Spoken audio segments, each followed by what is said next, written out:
یا اللہ یا ربی یا اللہ یا اللہ یا اللہ۔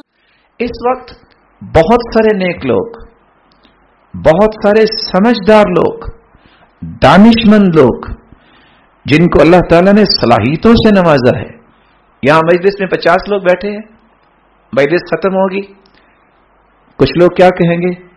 یا اللہ جو سنا ہے اس پہ عمل کرنے کی توفیق دے دے۔ یہ کون لوگ ہیں؟ صالح لوگ ہیں۔ کچھ لوگ کیا کہیں گے؟ واقعی ہم میں بہت کمزوری ہے۔ یہ کون ہے؟ جن کو اللہ کی رحمت نے ڈھانپ لیا ہے، کہ انہوں نے اقرار کر لیا کہ ہم میں کمزوری ہے۔ اور کچھ لوگ کیا کہیں گے؟ ویسے پتہ کیا ہے، یہ جو فلاں لوگ ہیں نا، یہ تو بڑے عجیب ہیں، نہ ان کو درس کا اثر، سبب کیا ہے؟ ان کے دلوں کو اللہ نے پسند نہیں کیا۔ فلاں لوگ نا وہ تو بڑی غلط بیانی کرتے ہیں۔ کیا فلاں کے بارے میں قبر میں یا حشر میں آپ سے سوال ہوگا؟ کیا فلاں جو گناہ کرے گا اس کی سزا آپ کو ملے گی؟ آپ سوچئے میں کہاں کھڑا ہوں؟ طوبی لمن شغلہ عیوبہ عن عیوب الآخرین۔ سعادت مند تو وہ ہے جس کو اپنے عیبوں کی طرف توجہ ہو جاتی ہے، وہ کہتا ہے میرے اندر کمی کوتاہی کتنی ہے، نہ میری نماز وقت پہ، نہ میرے اذکار، نہ میں قرآن مجید کو صحیح سمجھوں، اور نہ ہی میں نے اسلام کے لیے کوئی قدم اٹھایا، اور میرا صرف یہی مشغلہ ہے کہ میں لوگوں کے گناہوں کو اٹھاؤں، ان کے بوجھ اٹھاؤں اور ان کے لیے دھوبی بن جاؤں۔ یہ کوئی صلاحیت نہیں ہے۔ حکمت و دنائی اس کو کہتے ہیں۔ حکمت و دنائی کہ ایک انسان ایک ایسی فکر پیش کرے جس کے نتائج اچھے ہوں، اور شریعت نے بصیرت اور حکمت پہ بڑا زور دیا ہے۔ اور بہت سارے نیک لوگ، بہت سارے دانشمند لوگ اپنے افکار سے معاشرے میں اتنے زہر پھیلا دیتے ہیں جس زہر کو ختم کرنا ممکن نہیں ہوتا۔ ظاہر ہے ایک انسان کو اللہ نے کمال دیا ہے، کس میں؟ بس جس کے پاس مال آ گیا، اس کے پاس علم آ گیا، اس کے پاس منصب آ گیا۔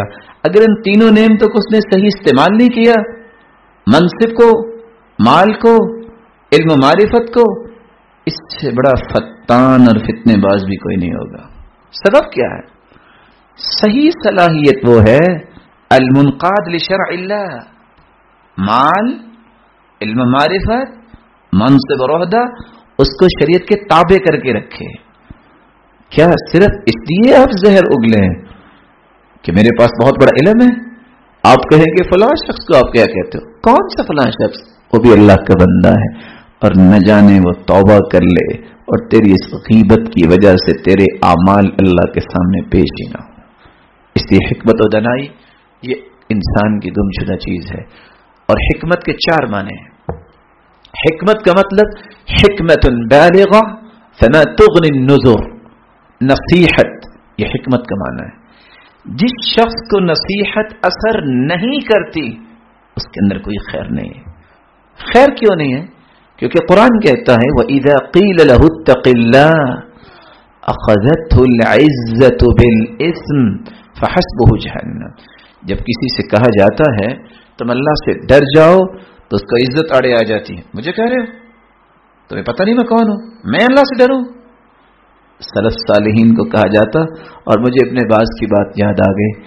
ایک شخص کہتا ہے اتق اللہ۔ آپ حیران ہوں گے اس بندے کے ایمان پہ کہ وہ سوالات کے جواب دے رہے تھے۔ کیا کہا؟ اتق اللہ، اللہ سے ڈر جاؤ، اور وہ رونے لگ گئے۔ اور کیا کہنے لگے؟ دعا کرو واقعی اللہ مجھے متقی بنا دے۔ اس لیے علماء کہتے ہیں جس پہ نصیحت اثر نہیں کرتی، یا کچھ لوگ نصیحت سننا ہی نہیں چاہتے، یہ لوگ کبھی خیر نہیں پا سکتے۔ سبب کیا ہے؟ اللہ کے رسول صلی اللہ علیہ وسلم کی مجلس میں بیٹھنے والے لوگ کون؟ بس اوقات منافق بھی آ جاتے تھے اور بیٹھے رہتے، نام لکھوانے کے لیے بیٹھے رہتے، حاضری لگوانے کے لیے۔ جب مجلس ختم ہو جاتی تو کیا کہتے؟ ماذا قال آنفا۔ اللہ کے رسول کیا کہہ رہے تھے؟ قرآن کیا کہتا ہے؟ اولئک الذین طبع اللہ علی قلوبہم۔ اللہ نے ان کے دلوں پہ مہر لگائی ہے یہ بیٹھنے کے باوجود بھی کچھ حاصل نہیں کر سکتے. صدق نیت جب تک نہیں ہے، حکمت و دنائی نہیں ہے، اس وقت تک ان کا دینی مجلس میں بیٹھنا بھی نکارہ ہی ہوتا ہے. اور حکمت سے مراد اصابت الرأی. وَلَقَدْ آتَيْنَا لُقْمَانَ الْحِكْمَةَ أَنِ اشْكُرْ لِلَّهِ وَمَنْ يُؤْتَ الْحِكْمَةَ فَقَدْ أُوتِيَ خَيْرًا كَثِيرًا.